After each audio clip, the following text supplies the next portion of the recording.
Guntur Galla Madhavi, Kadapa Madhavi Reddy, home minister అనితకు సిగ్గు శరం ఉంటే వారి పదవులకు రాజీనామా చేయాలని వైఎస్ఆర్ కాంగ్రెస్ పార్టీ అనంతపురం జిల్లా మహిళా అధ్యక్షురాలు శ్రీదేవిరెడ్డి డిమాండ్ చేశారు. జిల్లా పార్టీ కార్యాలయంలో మీడియాతో మాట్లాడుతూ గుంటూరు, బద్వేలు, నెల్లూరు ఘటనల మీద తీవ్రంగా స్పందించారు. అసలు రాష్ట్రంలో దుర్యోధన దుశ్శాసన పర్వం జరుగుతోందని, ఏ రోజైతే హోమ్ మినిస్టర్గా అనిత వచ్చిందో ఆ రోజు నుంచి మహిళలపై దాడులు జరుగుతూనే ఉన్నాయన్నారు. 7 గుర్రాల పల్లి ఘటన దగ్గర నుంచి గుంటూరు వరకు ఎక్కడ చూసినా మహిళలపై అరాచకాలు, అకృత్యాలు జరుగుతూ ఉన్నాయన్నారు. వీటన్నింటిలోనూ టీడీపీ నాయకులు ఉంటున్నా ముఖ్యమంత్రి చంద్రబాబు ఏమాత్రం పట్టించుకోవడం లేదని విమర్శలు చేశారు. రెడ్ బుక్లో కేవలం వైసీపీ నేతలు మాత్రమే ఉన్నారు అనుకున్నాం, కానీ ఇలా మహిళలు కూడా ఉంటారని అనుకోలేదన్నారు. మహిళా కమిషన్ చైర్పర్సన్ ఏం చేస్తున్నారో కూడా అర్థం కావడం లేదన్నారు. మరోవైపు ప్రశ్నిస్తానన్న సనాతన ధర్మకర్త పవన్ కళ్యాణ్ ఎక్కడ దాక్కున్నాడని ప్రశ్నించారు. నీకు వస్తున్న వాటాలు క్రమం తప్పకుండా వస్తూ ఉంటే మాట్లాడవా అని నిలదీశారు. ఇప్పటికైనా వీరికి మాత్రం నైతికత, మనస్సాక్షి ఉంటే రాజీనామా చేయాలని డిమాండ్ చేశారు. మహిళల మీద దాడులు, దౌర్జన్యాలు, అరాచకాలు, అవమానాలు పెచ్చుమీరిపోతున్నాయి. మన దేశంలోనే ఎక్కడా లేని విధంగా ఆంధ్ర రాష్ట్రంలో మహిళని ఎంత చులకనగా చూస్తున్నారంటే ఈ కూటమి నాయకులు, కార్యకర్తలు. ఏమని లోకేష్ గారు రెడ్ బుక్ అని చెప్పారు, ఆ రోజు నుంచి రెడ్ బుక్ లో ఒక వైసీపీ నాయకులు, కార్యకర్తలే ఉంటారనుకున్నాను. కానీ ఆంధ్ర రాష్ట్రంలో ఉండే ఏ సమస్య వచ్చి బయటకు వచ్చి మాట్లాడిన ప్రతి మహిళ కూడా రెడ్ బుక్ ఎక్కిందని చెప్పి ఇప్పుడు అర్థమవుతోంది. గుంటూరు ఘటనతో తేటతెల్లమైంది. ఆమె కుళాయి అడగడం ఏంటి, ఆమెను 10,000 లంచం అడగడం ఏంటి? 10 మంది వెళ్ళి ఒక ఆడబిడ్డని వివస్థను చేసి తనను కాలుతో తన్ని కొట్టి తనను హింసించి ఇరుగు పొరుగు వాళ్ళ అవమానం చూడలేక ఇంకొక చీర తెస్తే వాళ్ళని కొట్టడము, ఆ చీర విసిరేయడము. ఏ కాలంలో ఉన్నాం మనం? ఏం జరుగుతా ఉంది? అసలు ఆలోచన చేస్తేనే తల తిరిగిపోతోంది. మహిళకు ఎక్కడ గౌరవం ఉంది? మహిళ ఎక్కడ రక్షింపబడుతోంది? మహిళ ఎంత అవమానంతో తలదించుకుంటుంది?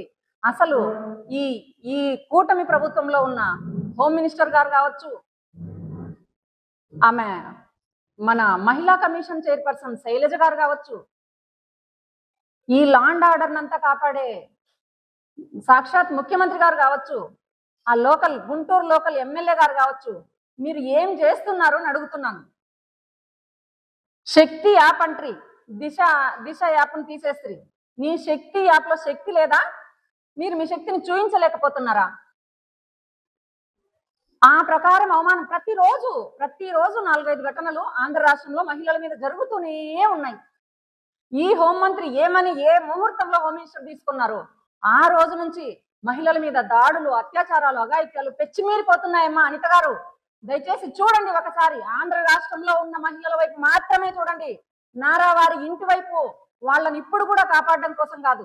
ఇంతమంది ప్రజలు ఓటు వేసి ఒక గొప్ప మెజారిటీతో మిమ్మల్ని ఎన్నుకున్నారు అని మీరు అనుకుంటున్నారు కదా. ఏం చేస్తున్నారు? మహిళలకు ఇచ్చిన హామీలు తుంగల్లో దొక్కితే ఒక్క మహిళ ప్రశ్నిస్తే ఆమెను చివరకు ఆ పాట ఎప్పుడో వచ్చింది, దుర్యోధన దుశ్శాసన దుర్వినీతి లోకంలో అని. అది ఇప్పుడు అవసరం అవుతోంది. ఇప్పుడు ప్రతి ఒక్క మహిళ దాన్ని ఆలోచన చేయాల్సి వస్తుంది. ఏం చేస్తున్నారు అసలు? మీకు ఒకటే చెప్తున్నాం, దయచేసి ఇదొక ఘటన కాదండి. గుంటూరు ఘటనలో అది ఘటన వెలుగులేకొచ్చి వీడియో వచ్చిన తర్వాత తూతు మంత్రంగా పోలీస్ స్టేషన్ లో కేసు నమోదు, మళ్ళీ వాళ్ళ రాజీ కోసం ప్రయత్నం చేయడము. ఏమా గల్లా మాధవి గారు ఏం చేస్తున్నారు గుంటూరులో?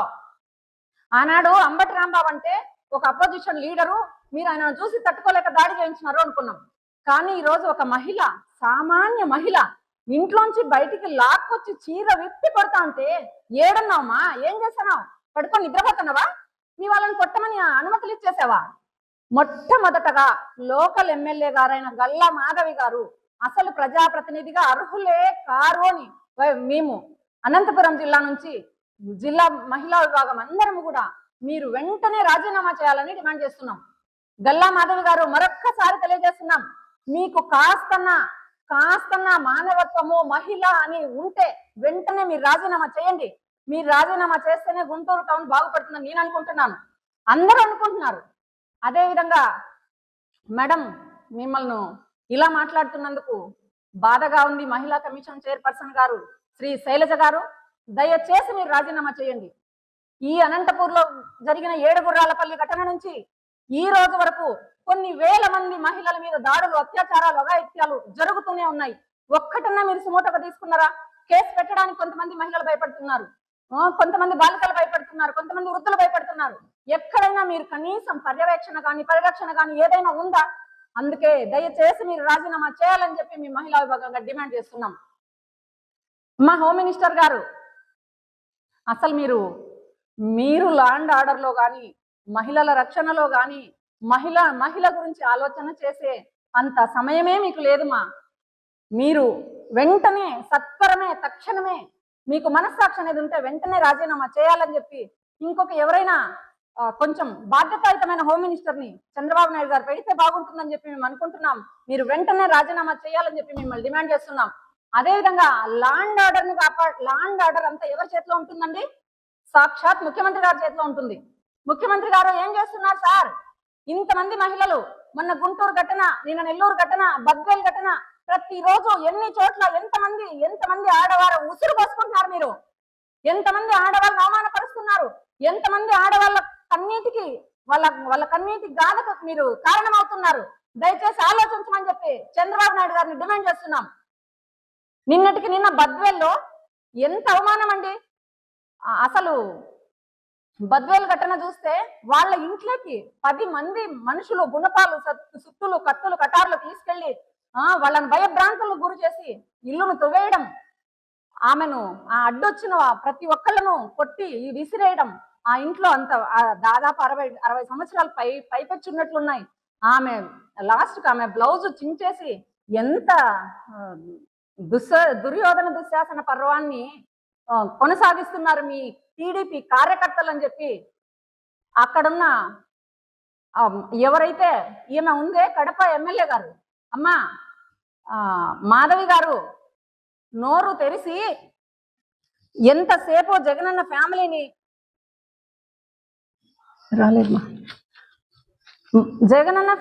జగనన్నను మాట్లాడే అర్హత అస్సలు నీకు లేదు.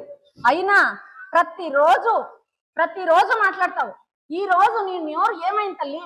నీ అనుచరులు వెళ్ళి ఒక వృద్ధురాల మీద పడి ఆమె బ్లౌజ్ చింపి వాళ్ళని కొట్టి వాళ్ళ ఇంటి మీద పడి కత్తులు సుత్తులతో ఇంటిని పడగొడుతుంటే ఏం చేస్తున్నావు? అమ్మా మీ మాధవి గారు, కడప ఎమ్మెల్యే మాధవి రెడ్డి గారు, దయచేసి నువ్వు రాజీనామా చెయ్యి. నీకు సిగ్గు శరము ఉంటే, సీము రక్తము ఉంటే ఫస్ట్ రాజీనామా చెయ్యమ్మా. నీ ఇష్టానుసారం కాదు.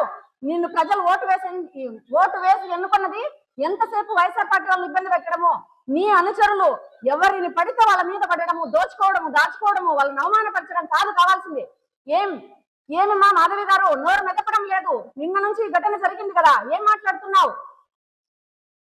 ఏం చేస్తున్నావు? నీ పక్కన అంత పెద్ద ఫోటో తీసుకొని అంత నవ్వుతూ మాట్లాడుతున్నాడే నీ అనుచరుడు, మీ టీడీపీ నాయకుడు ఏం చర్యలు తీసుకుంటున్నారు? ఇప్పటివరకు ఏం చర్యలు తీసుకున్నామని చెప్పి ఈ మాధవిరెడ్డి గారిని మేము ప్రశ్నిస్తున్నాం. ఒక ఆడ మనిషికి బ్లౌజ్ చింపి ఎంత అవమానం అండి! అసలు చెప్పడానికి సిగ్గుగా ఉంది. అన్ని అవమానాలు చేస్తా ఉంటే ఏమైపోయింది ఈ రాష్ట్ర ప్రభుత్వం, కూటమి ప్రభుత్వం? అయ్యా సనాతన ధార్మికుడా, ప్రశ్నిస్తానంటివి. 30,000 మంది మహిళలు అన్యాక్రాంతం అయిపోయినారు వైఎస్ఆర్ పార్టీ ఉన్నప్పుడు అంటివి. 3 మహిళలను కూడా వెనక్కు తీసుకురాకపోగా ఇప్పుడు ఇంతమంది మహిళలకు అన్యాయం జరుగుతోంది, ఇంతమంది మహిళలకు అవమానం జరుగుతోంది, ఇంతమంది మహిళలను వ్యవస్థను చేస్తున్నారు. ఏమైపోయినావు? ఒక్క మాట కూడా ప్రశ్నించడానికి నీకు నోరు రాలేదా? నోరు పెకలలేదా? నీకు కావాల్సిన నీకు వస్తున్నాయా? ఎందుకు మహిళల గురించి మాట్లాడలేదని పవన్ కళ్యాణ్ గారిని డిమాండ్ చేస్తున్నాం. పవన్ కళ్యాణ్ గారు మీరు మాట్లాడండి, లేకుంటే తప్పుకోండి. తెలంగాణకు వెళ్తామన్నారు కదా, దయచేసి తెలంగాణకు వెళ్ళాలని చెప్పి పవన్ కళ్యాణ్ గారికి సూచిస్తున్నాం. చివరిగా అమ్మా హోమ్ మినిస్టర్ గారు, మీకు చేతులెత్తి అందరము నమస్కరిస్తున్నాం. దయచేసి మంచి హృదయంతో నువ్వు రాజీనామా చేయి తల్లి. నువ్వు ఏలింది చాలు. మహిళలకు ఈ 2 సంవత్సరాల్లో ఎన్ని కావాలంటే అన్ని అవమానాలు జరిగాయి, ఎంత కావాలంటే అంత బాధపడుతున్నారు. ఆ ఉసురంతా ఖచ్చితంగా మీకు కొట్టుకుంటుందని కూడా తెలియజేస్తున్నా. దయచేసి మీరు రాజీనామా చేయండి. తర్వాత ల్యాండ్ ఆర్డర్ కుదురుకుంటుందని చెప్పి కూడా తెలియజేస్తున్నా. వెంటనే ఇన్ని ఘటనలు జరుగుతున్నాయి, వీటన్నిటి మీద సత్వరమే మీరు చర్యలు తీసుకోకుంటే మాత్రం వైసీపీ మహిళా విభాగంగా రాష్ట్ర వ్యాప్తంగా కూడా మీ ముందుకొచ్చి ఈ ప్రభుత్వం మొద్దు నిద్ర లేచే వరకు మేల్కొల్పి మహిళలకు అండగా ఉంటుంది జగన్మోహన్ రెడ్డి గారి ఆధ్వర్యంలో అని చెప్పి మరీ తెలియజేస్తున్నాం. అదే జగనన్న ఉన్నప్పుడు ఎక్కడైనా చిన్న ఘటన జరిగితే 20 నిమిషాల్లోపు పోలీసులు స్పందించేవారు. ఈనాడు మీకు చిన్న ఎగ్జాంపుల్ ఆయన మాట్లాడుతున్నాడు. బద్వేల్ ఘటనలో పోలీస్ స్టేషన్ కి రమ్మన్నారట, వెళ్ళారట. పాపం ఆమెను కొట్టి పడిపోయింటే ఆమెను హాస్పిటల్ తీసుకెళ్లి చూయించుకొని పోలీస్ స్టేషన్ కి వెళ్తే మళ్ళీ 10 గంటలకు రమ్మన్నారంట. 10 గంటలకు వెళ్తే వాళ్ళు లేరట. ఆ ముసలి వాళ్ళని తిప్పుతున్నారు పోలీసు వారు, బద్వేల్ పోలీసు వారు. దయచేసి ఆలోచన చేయండి సార్. మీకు 3 సింహాలు ఇచ్చిండేది ఒక్కరికి న్యాయం చేయమని కాదు, ముసలి వాళ్ళకి న్యాయం చేయండి, మంచి చెడు ఆలోచన చేయాలని చెప్పి మేము మీకు కూడా తెలియజేస్తున్నాం. జై జగన్, జోహార్ వైఎస్ఆర్.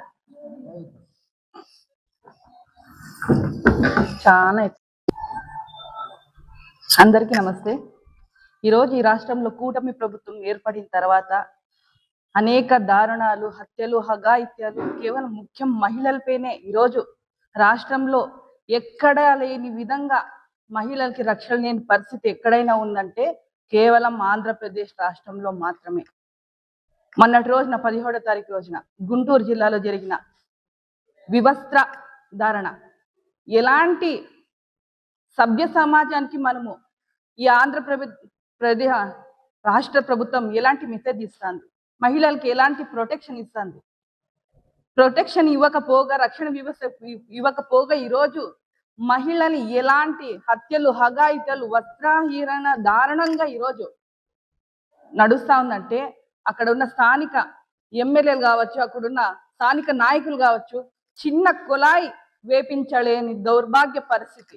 అక్కడ కూడా కరప్షనే, లంచమే. అది కూడా ఇవ్వలేము అని వాళ్ళు ఒక ఆర్థిక పరిస్థితి వల్ల వెలబోసుకుంటే దాన్ని కూడా రాజకీయం చేసి ఆ మహిళల్ని ఎంత నడి రోడ్డులో కొట్టి ఆమె వస్త్రహరణ చేసి అవమానపరిచి ఈరోజు రాష్ట్రంలో న్యాయ వ్యవస్థని అస్తవ్యస్తంగా చేసిన ప్రభుత్వం ఏదైనా ఉందంటే కేవలం కూటమి ప్రభుత్వం. ఈరోజు తెలుగుదేశం పార్టీ అంటే ఈరోజు తెలుగుదేశం గూండాల పార్టీ లాగా ఈరోజు దౌర్జన్యంగా, దాష్టికంగా మహిళల్ని కించపరిచే విధంగా పరిపాలన ఉంది. ఇదేనా మీరు మళ్ళా మహిళలకు ఇచ్చే రక్షణ అని నేను చంద్రబాబు నాయుడు గారిని అడుగుతున్నాను. గతంలో జగన్మోహన్ రెడ్డి గారు ఎంతో మహిళలకి ఆర్థికంగా కావచ్చు, సామాజికంగా కావచ్చు, అధికారంలో కావచ్చు, అన్ని విషయాల్లో ముందుకు కొనసాగించి దిశాపం తెచ్చి ఎప్పటికప్పుడు స్మోటోగా మహిళలకు రక్షణ కలిగించే విధానం తయారు చేస్తే ఈరోజు ఆంధ్రప్రదేశ్ రాష్ట్రానికి మహిళలకి ఈ పెళ్లికి కానీ లేకపోతే మహిళలు ఉండడానికి కూడా ఈరోజు దౌర్భాగ్య పరిస్థితి ఉంది. గతంలో ఎంత బాగా అసలు మహిళలకి మేము కూడా ఆంధ్రప్రదేశ్ పుట్టింటే బాగుంటుంది మహిళలు అనే గర్వంగా జగన్మోహన్ రెడ్డి గారు చేస్తే ఈరోజు ఆంధ్రప్రదేశంలో ఎందుకు మహిళలుగా పుట్టామా అనే దౌర్భాగ్య పరిస్థితి ఈరోజు కూటమి ప్రభుత్వం తెస్తుంది. అమ్మా హోంమంత్రి గారు ఎక్కడ వెళ్ళారండి? మీ చంద్రబాబు నాయుడు గారు పేడ్ ఆర్టిస్ట్ గా పని చేయడం మానేసి ఈరోజు ఆంధ్రప్రదేశ్ మహిళల హోం మంత్రిగా పనిచేయడం నేర్చుకో. ఎప్పుడు కూడా మా జగన్మోహన్ రెడ్డి గారు విమర్శించేది కాదు. ఈరోజు మహిళలకు ఎంతమంది అన్యాయం జరిగిపోతుంది. ఇక్కడే అనంతపురం జిల్లాలో 7 యూరల్పల్లె అమ్మాయికి 9 మంది అఘాయిత్యం చేస్తే 14 మంది అఘాయిత్యం చేస్తే ఒక్క మాట కూడా పలకరించలేదు. వచ్చి మేము ఏదైనా అడుగుతామంటే మమ్మల్ని హౌస్ అరెస్ట్ చేయడం. ఇదేనా ఈరోజు మీరు ఈ ఆంధ్రప్రదేశ్ మహిళలకి రక్షణ ఇచ్చేది? మీకు చేయకపోతే కాకపోతే దిగిపోండి. ఎందుకు ఈరోజు మహిళలకి ఇంత అన్యాయానికి, దారుణానికి, దౌష్టికానికి పాల్పడుతున్నారు? మేము అడుగుతున్నాం ఒకటే విషయం, మీకు ఒక్కటే అడుగుతున్నాం. ఎప్పుడు జగన్మోహన్ రెడ్డి తిట్టడం కాదండి, మహిళలకు ఏదైతే మీ ఇచ్చిన సంక్షేమ హామీలు నెరవేర్చడంలో ఫైట్ చేయండి, మహిళలకు రక్షణ కలిగించండి. మీ నాయకులు ఏదైతే చేస్తున్నారో మిమ్మల్ని చూసి వాళ్ళు ఇంకా ఎక్కువ పాల్గొంటున్నారు తప్ప ఎక్కడా కూడా అన్యాయాలు కానీ, మహిళలకి అరాచకులు కానీ, అఘాయిత్యాలు తగ్గడం లేదు. కానీ ఇప్పుడు పిచ్చి మీరిపోతున్నాయి. ఇదే విధంగా రాబోయే రోజుల్లో మీరు ఇలాగే కంటిన్యూ చేస్తే మేము కూడా వైఎస్ఆర్ కాంగ్రెస్ పార్టీ మహిళా విభాగం తర్వాత ఊరుకోము, ఇంకా పెద్ద ఎత్తున ఉద్యమిస్తాం. మహిళలు ఓట్ బ్యాంక్ వాడుకోవడం కాదు, మహిళల్ని ఇచ్చిన ప్రొటెక్షన్ ఏదైతే ఉంది హామీలు అయితే నెరవేర్చాలి. ఇలాంటి ఈ నాయకుడు ఉన్నాడా? మాకు సిగ్గుగా ఉంది ఇలాంటి నాయకుడు ఒక పరిపాలన మహిళలుగా ఉన్నందుకు. అలాంటివి కాకుండా ఇంకా మీరు ఇలాగే కంటిన్యూ చేస్తే మేము కూడా ఉద్యమిస్తాం, పెద్ద ఎత్తున మీకు మహిళల తరపు బుద్ధి చెప్తాం కూడా ఈ సందర్భంగా తెలియజేస్తున్నాను. అందరికీ నమస్కారం. నా పేరు పసుపులేటి పద్మావతి, అనంతపురం జిల్లా వైఎస్ఆర్సీపీ కాంగ్రెస్ పార్టీ జిల్లా అధికార ప్రతినిధి, సింగనమల కాన్స్టిట్యున్సీ. ముఖ్యంగా ఈరోజు ఈ రాష్ట్రంలో ఈ చంద్రబాబు ప్రభుత్వంలో జరుగుతున్న అరాచకాలని, అక్రమాలని, భూదందాలని అన్నిటినీ వ్యతిరేకిస్తూ ఈ ప్రభుత్వంలో ఉన్నటువంటి సామాన్య ప్రజలు ఎవరైతే ఎదురు తిరుగుతున్నారో ఈ పార్టీకి, ఈ వీళ్ళు చేసే అరాచకాలకు ఎవరైతే ప్రశ్నిస్తున్నారో వాళ్ళందరినీ దారుణాతి దారుణంగా వీళ్ళు వెంటాడి వేటాడి మహిళలను వివస్త్రం చేస్తూ, అంటే లాస్ట్కు కొట్టడం అయిపోయింది, తన్నడం అయిపోయింది, ఇంట్లోకి దూరి వాళ్ళని నానా వాళ్ళు మాట్లాడడం కూడా అంత అయిపోయి లాస్ట్కు ఏదైతే జరగకూడదో, ఏదైతే మహిళలకు జరగకూడదో, ఏదైతే చూడకూడదో ఆ విధానాన్ని ఈ కూటమి ప్రభుత్వంలో ఉన్నటువంటి ఈ పచ్చ బ్యాచ్ చేస్తున్నటువంటి అకృత్యాలను ఖచ్చితంగా మేము వైఎస్ఆర్సీపీ తరఫున సామాన్య ప్రజలకు, పార్టీలకు అతీతంగా వైఎస్ఆర్ పార్టీ విభాగము, మహిళా విభాగం అండగా ఉంటుందని ఈ సందర్భంగా తెలియజేస్తా ఉన్నాం. అలాగే హోంమంత్రి,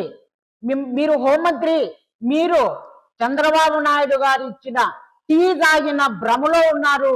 మీరు ఈ రాష్ట్రంలో జరుగుతున్నటువంటి అక్రమాలను గాని, అరాచకాలను గాని మీరు ఏ కోశాన కూడా మీరు కన్నెత్తి చూడకుండా మీరు మీ మేకప్ మీద పెట్టిన దృష్టి కనీసం 1% అన్నా మీరు ఈ రాష్ట్రం మీద పెడితే మంచిదని కూడా ఈ సందర్భంగా తెలియజేస్తున్నాం. అలాగే మీరు మేకప్ కు ఎక్కువ, హోంశాఖకు తక్కువ అని కూడా ఈ సందర్భంగా తెలియజేస్తున్నాం. ఎందుకంటే ఈ మాట చెప్పింది కూడా, మీరు హోంశాఖకు తక్కువ అని చెప్పింది కూడా మీ సహోదరుడు పవన్ కళ్యాణ్ గారు అని కూడా గుర్తు చేసుకోండి. ఒక మాట అన్నారు, హోంశాఖ నా చేతిలో ఉంటే ఈ రాష్ట్రంలో ఎవ్వరు కూడా అరాచకాలకు పాల్పడరు, రౌడీలు కూడా, గుండాలు కూడా ఏ పని కూడా చేయడానికి భయపడతారు అని అన్నారు. మీకు గుర్తు ఉంది. మరి అలాంటి శాఖని ఎప్పుడో మళ్ళా పవన్ కళ్యాణ్ గారికి వెళ్ళిపోతుందో అని చెప్పి మీ పచ్చ బ్యాచ్ కి, మీ పచ్చ పార్టీలో ఉన్నటువంటి రౌడీలకు, గుండాలకు మీరు ఏమన్నా మెసేజ్ ఇచ్చారా? నేను హోంశాఖగా ఉంటానో ఉండలేనో, నన్ను తీసేస్తారో ఏమో, మీరు ఇప్పుడే ఏ అరాచకాలు చేస్తారో చెయ్యండి. వైసీపీ పార్టీ వాళ్ళని ఎవరైనా కూడా ప్రశ్నిస్తే వాళ్ళని మీరు ఏ విధంగా అయినా మీరు చేసినా నేను చూస్తూ ఉంటాను తప్ప ఏ యాక్షన్ తీసుకోనని కూడా మీరు చెప్పడం జరిగిందని కూడా ఈ సందర్భంగా తెలియజేస్తాను. ఈ రాష్ట్ర ప్రజలందరూ కూడా గుర్తుండిపోయేలా మీరు చేసిన అరాచకాలని ఖచ్చితంగా వాళ్ళు మిమ్మల్ని అధపాతాళానికి తొక్కుతారు, భూస్థాపితం చేయడానికి కూడా సిద్ధంగా ఉండాలని కూడా ఈ సందర్భంగా తెలియజేస్తా ఉన్నాం. అలాగే ఈ రాష్ట్ర ప్రభుత్వంలో ఎవరికైతే అన్యాయం జరిగిందో, ఎవరైతే పోలీస్ స్టేషన్లకు వెళ్ళి వాళ్ళకు జరిగిన అన్యాయాన్ని పోలీస్ స్టేషన్ లో చెప్పినా కూడా కేసు కట్టకుండా, కేసు కట్టినా కూడా వాళ్ళకి న్యాయం జరగకుండా ఎవరైతే ఉన్నారో, ఈవెన్ వైఎస్ఆర్ కాంగ్రెస్ పార్టీ కార్యకర్తల నుంచి నాయకుల వరకు రాష్ట్రంలో ఉన్న సామాన్య ప్రజలు ఏ పార్టీలో ఉన్నా కూడా వాళ్ళకి ఎవరికైతే అన్యాయం జరిగిందో మీకు ముఖ్యంగా చెప్తా ఉన్నాం, ఎంత లేదు ఈ 3 ఏళ్లలో మీరు ఖచ్చితంగా వాళ్ళకి న్యాయం చేస్తారా? చేయండి. లేదంటే 29లో మా జగనన్న ఖచ్చితంగా వస్తారు. వైఎస్ఆర్సీపీ పార్టీ 2029లో అఖండ మెజారిటీతో గెలుస్తాం. అప్పుడు ఎవరైతే ఈ రాష్ట్రంలో సామాన్యులకు అన్యాయం చేశారో, ఎక్కడ ఉన్నా, ఎక్కడ తప్పించుకున్నా ఇదే పోలీసుల చేత మిమ్మల్ని ఈడ్చుకొచ్చి అక్కడ జరిగినటువంటి వాళ్ళ సామాన్యులకు జరిగినటువంటి అన్యాయాన్ని వాళ్ళ కాళ్ళ ముందర నిలబెట్టి వాళ్ళకి అక్కడ న్యాయం చేయించి మిమ్మల్ని ఊచల్లెక్కే విధంగా ఖచ్చితంగా చేస్తామని కూడా ఈ సందర్భంగా తెలియజేస్తా ఉన్నాం. అలాగే ఈ రాష్ట్రంలో దేనికి కూడా వైఎస్ఆర్సీపీ మహిళా విభాగం పార్టీ కార్యకర్తల నుంచి నాయకుల వరకు మహిళా విభాగము దేనికైనా సిద్ధము. మేము దేనికైనా సిద్ధము. ఈ సింబల్ చూపిస్తున్నాం. దేనికైనా సిద్ధం. ఎంతవరకైనా వెళ్తాం. ఈ రాష్ట్ర ప్రజల కోసం ఎంతవరకైనా వెళ్తాం, పోరాడుతాం. ధైర్యంతో ఈ రాష్ట్ర ప్రజల్ని కాపాడుకుంటామని కూడా ఈ సందర్భంగా తెలియజేస్తాను. మరి మీరు సిద్ధమేనా అని మేము అడుగుతా ఉన్నాం. రాష్ట్ర ప్రజలకు న్యాయం చేయడానికి మీరు సిద్ధమేనా అని కూడా ఈ సందర్భంగా తెలియజేస్తూ ఈ అవకాశం ఇచ్చినటువంటి మీకు అందరికీ నమస్కారాలు తెలుపుకుంటూ సెలవు తీసుకుంటాం.